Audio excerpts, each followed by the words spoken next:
ನಮಸ್ಕಾರ, ನಾನ್ ಶರ್ಮಿತಾ ಶೆಟ್ಟಿ. ಮೇ 10ಕ್ಕೆ ಡೆಡ್ಲೈನ್. ಸಿಎಂಗೆ ಅಗ್ನಿ ಪರೀಕ್ಷೆ, ಅಮಿತ್ ಶಾಗೆ ರಿಪೋರ್ಟ್, ಮೋದಿ ಅಂಗಳದಲ್ಲಿ ಚೆಂಡು. ಮೇ 6ರ ಬಳಿಕ ಸಂಚಲನ. ಇದು ನ್ಯೂಸ್ 18 ನಲ್ಲಿ inside story. Bommai safe.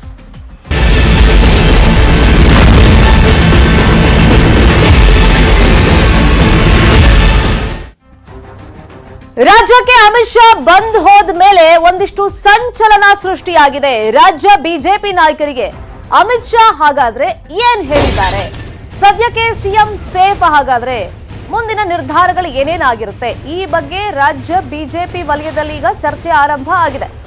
ನೆನ್ನೆನೇ almost ಒಂದಿಷ್ಟು ಬದಲಾವಣೆ ಆಗುತ್ತೆ, ಅಫಿಷಿಯಲ್ ಅನೌನ್ಸ್ಮೆಂಟ್ ಆಗುತ್ತೆ ಅಂತ ನಿರೀಕ್ಷೆಗಳಿತ್ತು. ಚಟುವಟಿಕೆಗಳು ಅದೇ ರೀತಿ ನಡೀತಾ ಇತ್ತು ಪೂರಕ ಅನ್ನೋ ರೀತಿಯಲ್ಲಿ.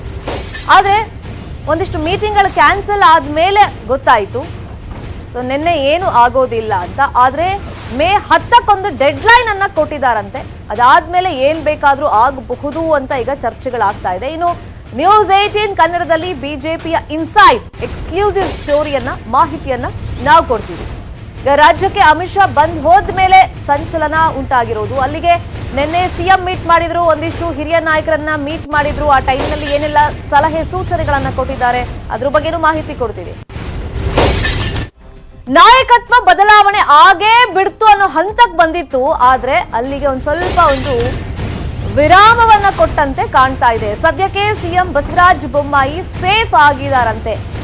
ಅಲ್ಲಿಗೆ ಮುಗಿದಿಲ್ಲ, ಆದ್ರೂ ಕೂಡ ಮುಂದೆ ಅಗ್ನಿ ಪರೀಕ್ಷೆ ಇದೆ ಅಂತ ಒಂದು ಇನ್ಫಾರ್ಮೇಶನ್ ಇದೆ. ಸರ್ಕಾರ, ಮಂತ್ರಿಗಳು, ಸಿಎಂ ಬೊಮ್ಮಾಯಿ ಆಡಳಿತದ ಬಗ್ಗೆ ಪರಾಮರ್ಶೆ ಆಗುತ್ತಂತೆ. ಯಾವಾಗ ಅಂದ್ರೆ ಮೇ 6ರ ಬಳಿಕ ಹೈಕಮಾಂಡ್ ಮಟ್ಟದಲ್ಲಿ ಮತ್ತೊಂದು ಚರ್ಚೆ ಆಗುತ್ತೆ. ನಾಯಕತ್ವ ಬದಲಾವಣೆ ಬಗ್ಗೆ ನಿನ್ನೆನೇ ಒಂದಿಷ್ಟು ಚರ್ಚೆಗಳು ಆಗಿದೆ. ಸದ್ಯಕ್ಕೆ ನಾಯಕತ್ವ ಬದಲಾವಣೆ ಗೊಂದಲಕ್ಕೆ ತೆರೆ ಬೀಳಬಹುದು. ಮುಂದಿನ ಎಲೆಕ್ಷನ್ ಗೆಲ್ಲೋ ಬಗ್ಗೆ ಪಕ್ಷ ಈಗ ಪ್ಲಾನ್ ಅನ್ನ ಮಾಡ್ಕೊಳ್ತಾ ಇದೆ. ಬೇಸಿಕಲಿ ಚರ್ಚೆ ಆಗಿರೋದು ಈ ಹಗರಣ ಮುಕ್ತ ಆಡಳಿತ ನೀಡೋದಕ್ಕೆ ನೀವು ಪ್ರಯತ್ನ ಪಡಬೇಕು ಅಂತ ಅಮಿತ್ ಶಾ ನೇರವಾಗಿ ಸೂಚನೆ ಕೊಟ್ಟಿದ್ದಾರಂತೆ. ಎಲ್ಲ ನಾಯಕರು ಹೊಂದಾಣಿಕೆಯಿಂದ ಕೆಲಸ ಮಾಡಬೇಕು ಅನ್ನೋ ಸಲಹೆ ಕೊಟ್ಟಿದ್ದಾರಂತೆ.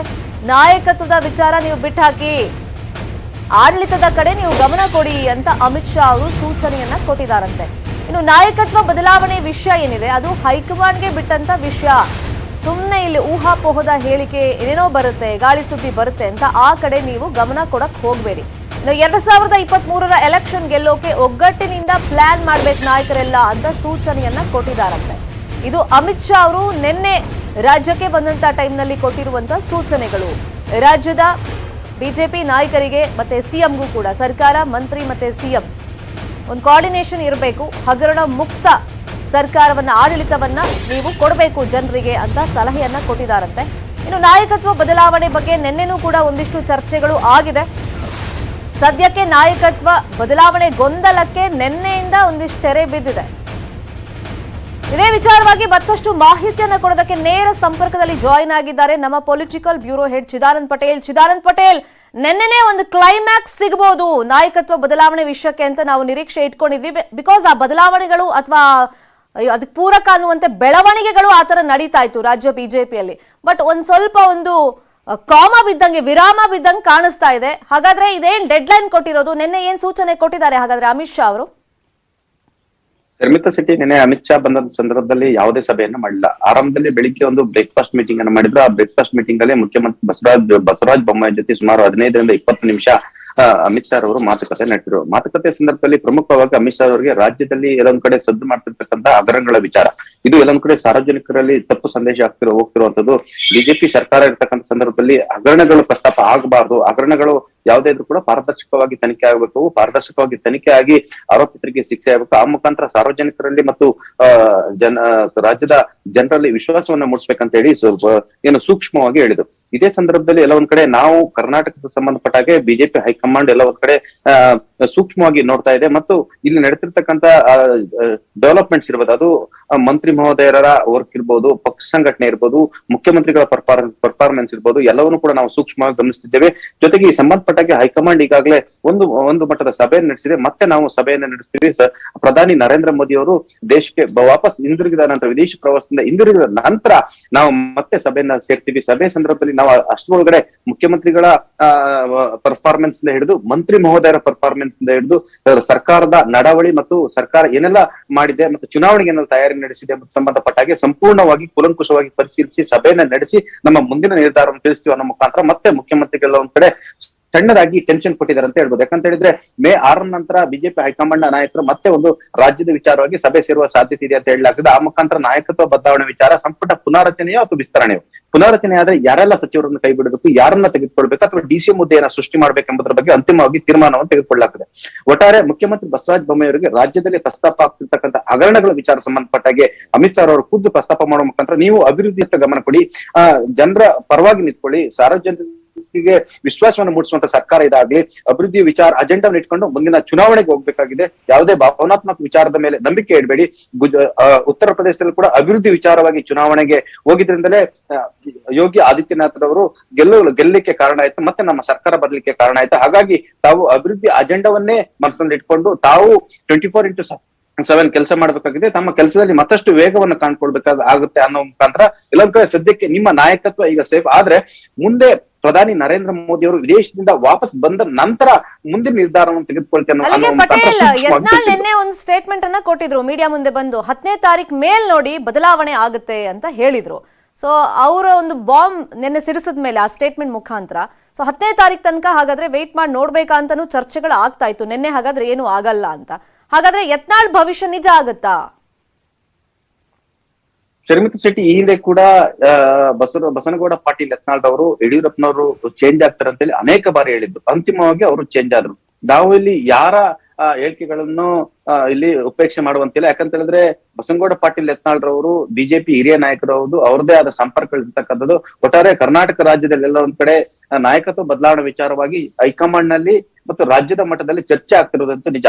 ಆದ್ರೆ ಈ ಚರ್ಚೆ ತಾರ್ಕಿಕ ಅಂತ್ಯಕ್ಕೆ ಬರಬೇಕು. ನಾಯಕತ್ವ ಬದಲಾವಣೆ ಆಗುತ್ತಾ ಇಲ್ಲ ಎಂಬುದನ್ನ ಅಂತಿಮವಾಗಿ ತೀರ್ಮಾನ ಮಾಡ್ತಕ್ಕಂಥವ್ರು ಪ್ರಧಾನಿ ನರೇಂದ್ರ ಮೋದಿ ಅವರು. ಒಂದು ವೇಳೆ ಯಾವುದೇ ರಾಜ್ಯದ ಮುಖ್ಯಮಂತ್ರಿಗಳ ಬದಲಾವಣೆ ವಿಚಾರವನ್ನ ಏನು ಸಿಂಗಲ್ ಕಾಲ್ ತೆಗೆದುಕೊಳ್ತಕ್ಕಂಥವ್ರು ಪ್ರಧಾನಿ ನರೇಂದ್ರ ಮೋದಿ. ಹಾಗಾಗಿ ಮತ್ತೊಮ್ಮೆ ಸಭೆ ಸೇರಿ ಹೈಕಮಾಂಡ್ ನಾಯಕರು ಇಲ್ಲಿರ್ತಕ್ಕಂಥ ಪರ್ಫಾರ್ಮೆನ್ಸ್ ತಮ್ಮದೇ ಆದ ಮೂಲಗಳ ಮುಖಾಂತರ ಎಲ್ಲಾ ಮಾಹಿತಿಯನ್ನು ಕಲೆ ಹಾಕಿ ಅಂತಿಮವಾಗಿ ನಿರ್ಧಾರವನ್ನು ತೆಗೆದುಕೊಳ್ಳಲಾಗುತ್ತೆ ಅಂತ ಹೇಳಲಾಗ್ತದೆ. ಸದ್ಯಕ್ಕೆ ಇದೀಗ ಬಸವರಾಜ ಬೊಮ್ಮಾಯಿ ಅವರು ನಿನ್ನೆ ಎಲ್ಲ ಒಂದ್ ಕಡೆ ನಾಯಕತ್ವ ಬದಲಾವಣೆ ಆಗುತ್ತೆ ಅಂತ ಟೆನ್ಷನ್ ಕೂಡ ಆಗಿದ್ರು. ಆದ್ರೆ ಎಲ್ಲವನ್ನು ಕೂಡ ಕೂಲ್ ಆಗಿ ಅಮಿತ್ ಶಾ ಅವರು ನಿಭಾಯಿಸಿದ್ರು. ಜೊತೆಗೆ ಬಸವರಾಜ ಬೊಮ್ಮಾಯಿ ಅವರಿಗೆ ಒಂದಷ್ಟು ಟಿಪ್ಸ್ ಅನ್ನು ಕೊಟ್ಟರು. ನೀವು ಅಭಿವೃದ್ಧಿಯತ್ತ ಗಮನ ಕೊಡಿ, ತುಂಬಾ ಫಾಸ್ಟ್ ಆಗಿ ಕೆಲಸ ಮಾಡಿ, ಜನರ ವಿಶ್ವಾಸವನ್ನ ಗಳಿಸಿ, ಹಗರಣಗಳ ಸಂಬಂಧಪಟ್ಟಾಗೆ ಪಾರದರ್ಶಕವಾಗಿ ತನಿಖೆ ನಡೆಸಿ ಅಂತೇಳಿ ಸೂಚನೆ ಕೊಡುವ ಮುಖಾಂತರ ಬಸವರಾಜ ಬೊಮ್ಮಾಯಿ ಅವರಿಗೂ ಕೂಡ ತಮ್ಮ ಪರ್ಫಾರ್ಮೆನ್ಸ್ ಅನ್ನ ನಾವು ಎಲ್ಲೊಂದ್ ಕಡೆ ಎವಲ್ಯೂಷನ್ ಮಾಡ್ತೀವಿ ಅನ್ನೋ ಒಂದು ಸಂದೇಶವನ್ನ ಕೊಟ್ಟು ದೆಹಲಿಗೆ ತೆರಳಿದ್ದಾರೆ ಶರ್ಮಿತಾ ಶೆಟ್ಟಿ. ಥ್ಯಾಂಕ್ ಯು ಚಿದಾನಂದ್ ಪಟೇಲ್ ತಮ್ಮೆಲ್ಲ ಇನ್ಫಾರ್ಮೇಶನ್ಗೆ. ಪಿಎಸ್ಐ ನೇಮಕಾತಿ ಗೋಲ್ಮಾಲ್ ಬಗದಷ್ಟು ವಿಸ್ತಾರ. ಕಲಬುರಗಿ ಟು ಬೆಂಗಳೂರು ಇಲಾಖೆ ಒಳಗೆ ಡೀಲ್. ಹೈಟೆಕ್ ಹಗರಣ, ಸಿಐಡಿಗೆ ಫುಲ್ ಶಾಕ್. ಪಿಎಸ್ಐ ಗೋಲ್ಮಾಲ್. ಇದು ನ್ಯೂಸ್ 18ನ ಬಿಗ್ ಕವರೇಜ್.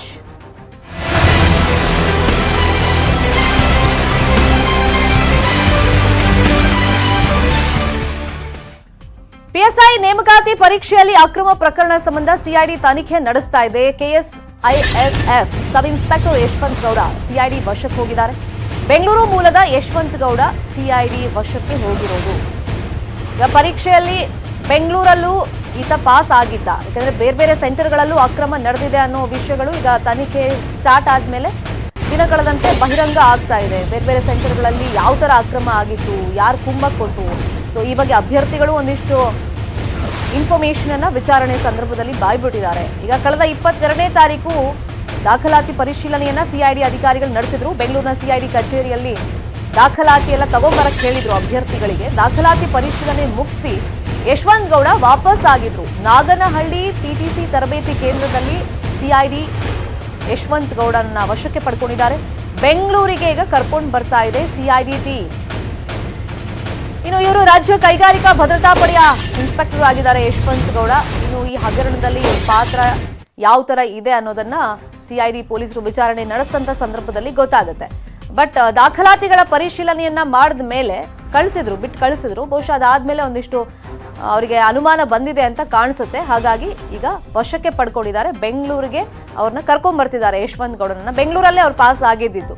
ಹಾಗಾಗಿ ಯಾವ ಸೆಂಟರ್ನಲ್ಲಿ ಇವ್ರ ಜೊತೆ ಎಷ್ಟು ಅಭ್ಯರ್ಥಿಗಳ ಎಕ್ಸಾಮ್ ಫೇಸ್ ಮಾಡಿದ್ರು, ಯಾವ ತರ ಹಗರಣ ಆಗಿದೆ ಅನ್ನೋದ್ರ ಬಗ್ಗೆ ಈಗ ತನಿಖೆ ನಡೆಯುತ್ತೆ. ಇನ್ನು ಬಗದಷ್ಟು ಬಯಲಿಗೆ ಬರ್ತಾ ಇದೆ ಪಿಎಸ್ಐ ಗೋಲ್ಮಾಲ್. ಡೀಲ್ ಆದ ಅಭ್ಯರ್ಥಿಗಳಿಗೆಲ್ಲ ಬ್ಲೂಟೂತ್ ಅನ್ನ ಪ್ರೊವೈಡ್ ಮಾಡಿದ್ಯಾರು? ಹೈಟೆಕ್ ಬ್ಲೂಟೂತ್ ಅದು ಅಂತ ಹೇಳ್ತಿದ್ದಾರೆ. ಸೊ ಅದನ್ನ ಯಾರು ಪ್ರೊವೈಡ್ ಮಾಡಿದ್ರು ಅನ್ನೋದು ಕೂಡ ಇನ್ವೆಸ್ಟಿಗೇಷನ್ ನಡೀತಾ ಇದೆ. ಈಗ ಅಭ್ಯರ್ಥಿ ಪ್ರಭುಗೆ ಬ್ಲೂಟೂತ್ ಅನ್ನ ಕೊಟ್ಟಿದ್ದಂತೆ RD ಪಾಟೀಲ್. ಈ ಹಗರಣದಲ್ಲಿ ಈತನು ಕೂಡ ಪ್ರಮುಖ ಆರೋಪಿ. RD ಪಾಟೀಲ್ ಸದ್ಯಕ್ಕೆ ವಿಚಾರಣೆಯನ್ನು ನಡೆಸ್ತಾ ಇದ್ದಾರೆ CID.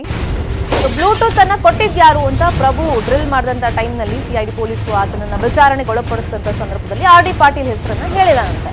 ಕಲಬುರಗಿಯ MSI ಡಿಗ್ರಿ ಕಾಲೇಜಲ್ಲಿ ಪ್ರಭು ಪರೀಕ್ಷೆಯನ್ನ ಬರೆದಿದ್ದ ಪರೀಕ್ಷಾ ಕೇಂದ್ರದ ಹೂವಿನ ಪಾಟ್ ನಲ್ಲಿ ಡಿವೈಸ್ ಅನ್ನ ಇಟ್ಟಿದ್ರಂತೆ. ಪರೀಕ್ಷೆ ದಿನ ಫ್ಲವರ್ ಪಾಟ್ ನಲ್ಲಿದ್ದ ಡಿವೈಸ್ ಇಂದ ಕನೆಕ್ಟ್ ಮಾಡ್ಕೊಂಡಿದ್ರಂತೆ. ಇನ್ನು ಪರೀಕ್ಷೆ ಕೋಣೆಗೂ ಡಿವೈಸ್ ಅನ್ನ ಇಟ್ಟಿದ್ದ ಸ್ಥಳಕ್ಕೆ 20 ಮೀಟರ್ ಅಂತರ ಇತ್ತಂತೆ. ಇನ್ನು ಬ್ಲೂಟೂತ್ ಮೂಲಕ ಉತ್ತರವನ್ನ ಪಡೆದು ಈ ಪ್ರಭು ಅಲ್ಲಿ ಬರೀತಾ ಇದ್ದಂತ ಆನ್ಸರ್ಗಳನ್ನ, ಅಲ್ಲಿ ಏನ್ ಹೇಳ್ತಾರೆ ಅದನ್ನಿಂದ ಎಕ್ಸಾಮ್ ನಲ್ಲಿ ಬರೆಯೋದು. ಇದಕ್ಕೋಸ್ಕರನೇ 50 ಲಕ್ಷ ಹಣ ಕೂಡ ಆ ಅಭ್ಯರ್ಥಿ ಪ್ರಭು ಕೊಟ್ಟಿದ್ದಂತೆ. ವಿಚಾರಣೆ ಸಂದರ್ಭದಲ್ಲಿ ಅಭ್ಯರ್ಥಿ ಪ್ರಭು ಎಲ್ಲವನ್ನು ಬಾಯ್ಬಿಟ್ಟಿದ್ದಾನೆ. ಇನ್ನು ಸ್ಟೇಷನ್ ಬಜಾರ್ ಠಾಣೆ CPI ನೇತೃತ್ವದಲ್ಲಿ ಸ್ಥಳ ಮಹಜರ್ಗೆ ಅಂದ್ರೆ ಪರಿಶೀಲನೆಗೆ ಅಂತ ಕರ್ಕೊಂಡು ಹೋಗ್ತಾರಲ್ಲ, ಆ ಟೈಮ್ನಲ್ಲಿ ಎಲ್ಲವನ್ನು ಆತ ಎಕ್ಸ್ಪ್ಲೈನ್ ಮಾಡಿದ್ದಾನೆ.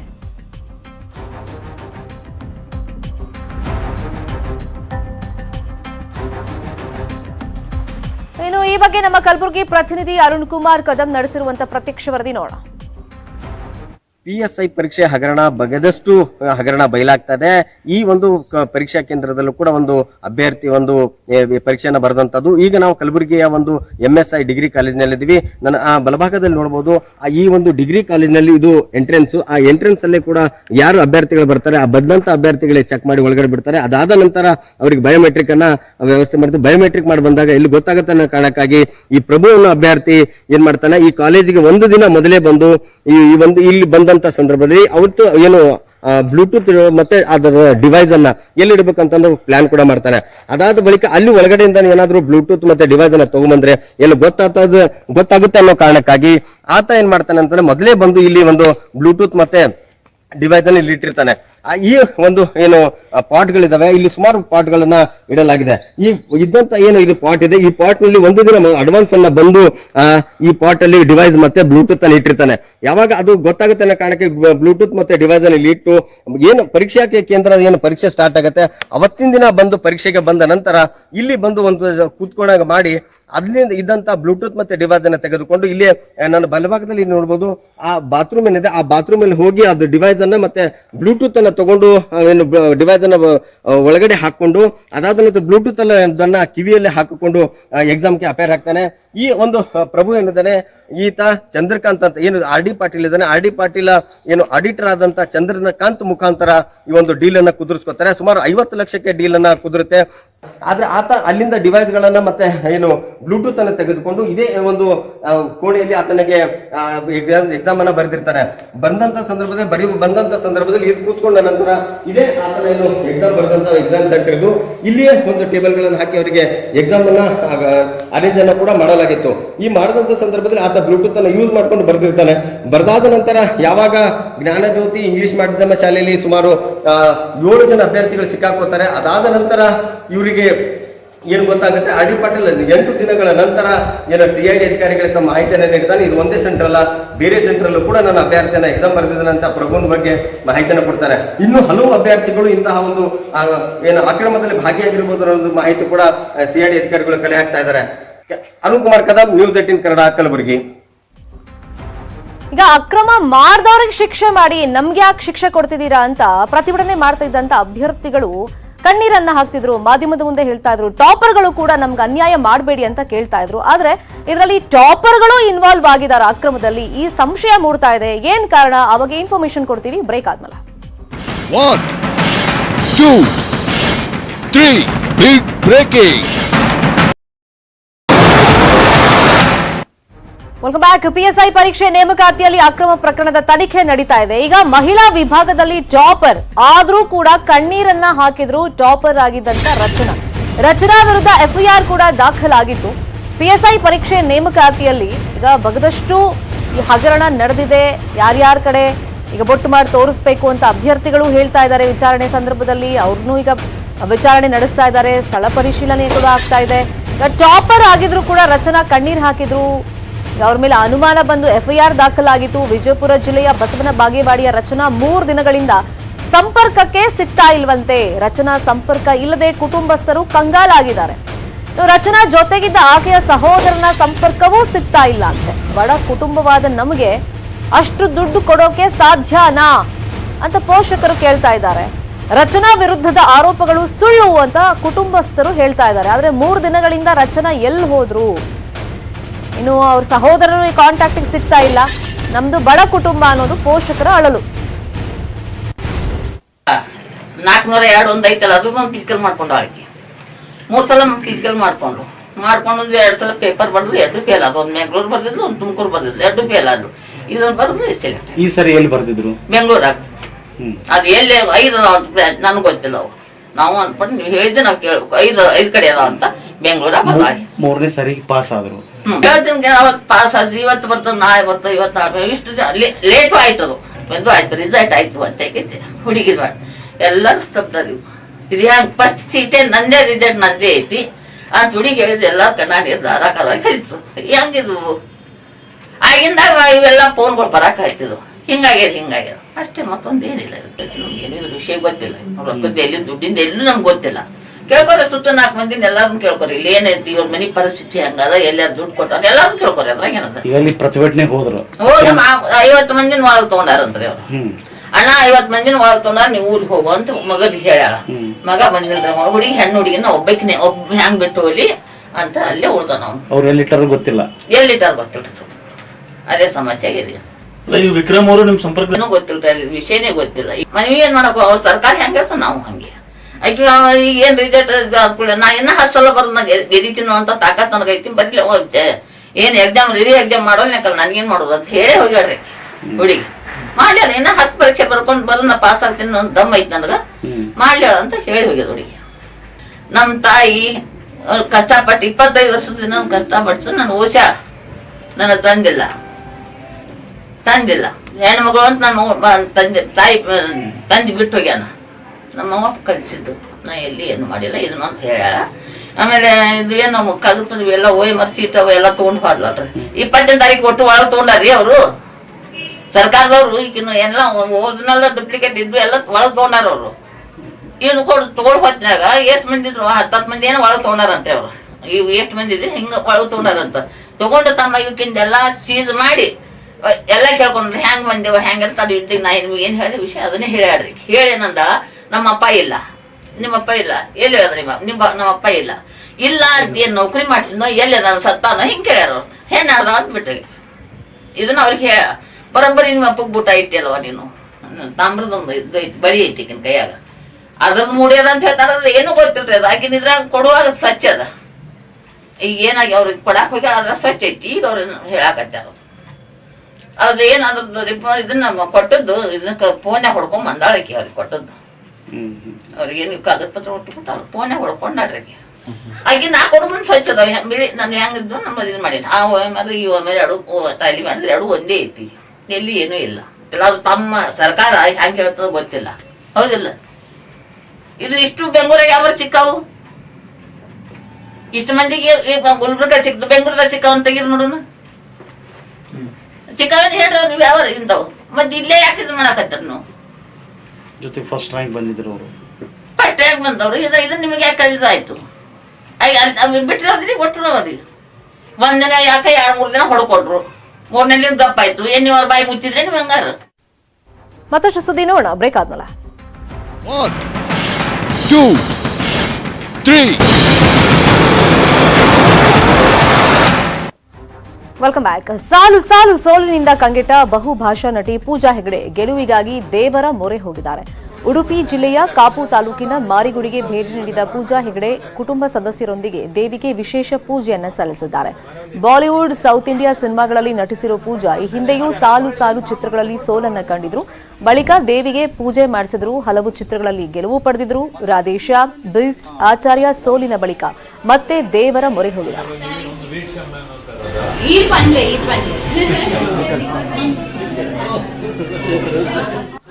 ಯೋಗ್ಯ ರೀತಿಯ ಸಂಕೀರ್ತಿಯನ್ನು ಕೊಟ್ಟು ತೋರಿಸಿಕೊಡ್ತೇನೆ.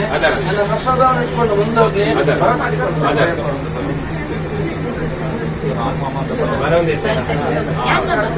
ಸೇವೆಯನ್ನು ಪಡ್ಕೊಳ್ತೇನೆ. ಅವಳಿಗೆ ಸಾಮರ್ಥ್ಯ ಕೊಟ್ಟು ಅವಳನ್ನು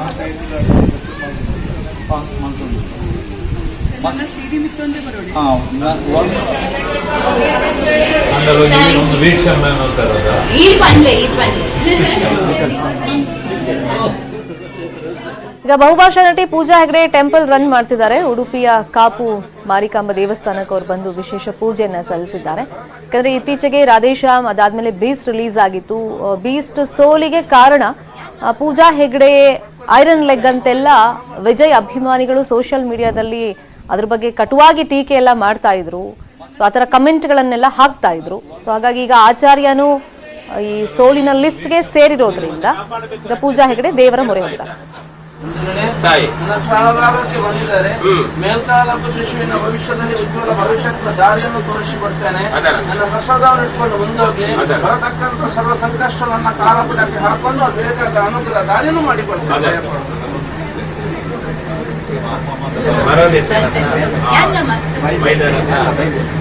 ಮಧ್ಯಾಹ್ನ ಭಾರಿ ಸಂತೋಷ, ದೇವರಿಗೆ ಭಾರಿ ಸಂತೋಷ ಆಗ್ತದೆ. ಮನವಲ್ಲ ಬೇನ ಮಲ್ಪನೆಗೆ ಓಡಾಟನ ಕತ್ತಿನ ಯೋಗ ಭಾಗ್ಯ ದೇವರ ಒದಗಿಸಾದು ಬರ್ತೇನೆ. ರಕ್ಷಣೆ ಸೌಖ್ಯ ಕುರಿತು ಕಾಪಾಡಬೇಕು ದೇವರ ಹತ್ರ ನಿರ್ಣೋದ್ಧಾರಗುವುದನ್ನು ತೋರಿಸ್ತೇವೆ.